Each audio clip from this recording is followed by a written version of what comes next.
आमतौर पर जीएसटी की दरों को तय करने में लग्जरी और आवश्यक वस्तुओं को अलग अलग कैटेगरी में रखा जाता है। तभी जहां एसयूवी पर ज्यादा टैक्स लगता है वहीं स्कूटर और मोटरसाइकिल पर कम। लेकिन बीते दिनों हुई जीएसटी काउंसिल की 54वीं बैठक में कुछ ऐसा हुआ है जिसने सभी को चौंका दिया है।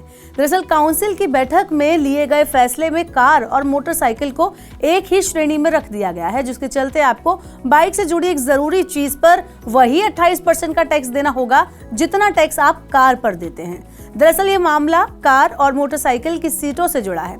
आइए जानते हैं कि मामला क्या है और इसमें क्या गड़बड़ झाला हुआ है। तो सबसे पहले उस चीज पर गौर कर लेते हैं जो इस मामले को सबसे ज्यादा दिलचस्प यानी इंटरेस्टिंग बनाती है। दरअसल ये दिलचस्पी कार और बाइक की सीटों पर लगने वाले टैक्स को लेकर थी। जीएसटी के मौजूदा नियमों के अनुसार बाइक की सीट को कार के मुकाबले ज्यादा लग्जरी माना जाता था। ऐसा इसलिए क्योंकि अभी तक मोटरसाइकिल की सीट्स पर कारों की तुलना में ज्यादा जीएसटी लगता था। जहां बाइक की सीट पर जीएसटी की दर 28% थी, वहीं कार की सीट पर जीएसटी 18% थी। इस भारी अंतर के चलते जीएसटी काउंसिल से इस चूक को सुधारने की मांग की जा रही थी। वित्त मंत्री निर्मला सीतारमण ने सोमवार को जीएसटी काउंसिल की 54वीं बैठक की अध्यक्षता की। बैठक में कई बड़े फैसले लिए गए। इसमें एक फैसला कार और मोटरसाइकिल सीटों पर जीएसटी में फर्क को मिटाने से भी जुड़ा था। काउंसिल ने गलती सुधारी। बैठक में मोटरसाइकिल सीटों पर जीएसटी तो नहीं घटा, बल्कि इसके बजाय कार सीटों पर जीएसटी को बढ़ा दिया गया।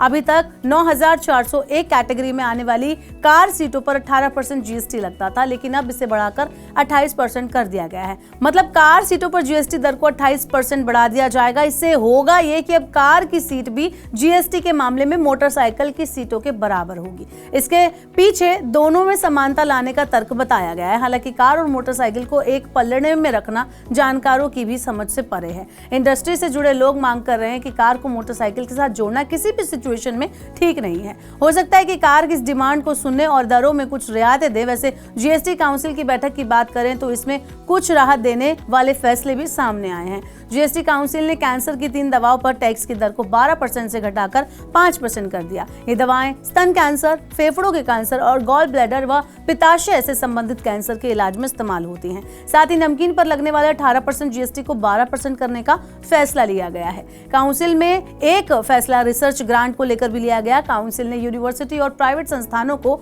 मिलने वाली रिसर्च ग्रांट पर जीएसटी हटा दिया है। इससे देश भर में रिसर्च गतिविधियों को ज्यादा राशि मिलने का रास्ता साफ हो गया है। जीएसटी में हो रहे इन बदलावों पर आपकी क्या राय है? आप हमें नीचे कमेंट बॉक्स में बता सकते हैं। इसके साथ ही इस तरह की और खबरों से रूबरू रहने के लिए, जुड़े रहने के लिए मनी9 के यूट्यूब चैनल आप सब्सक्राइब करना ना भूलें।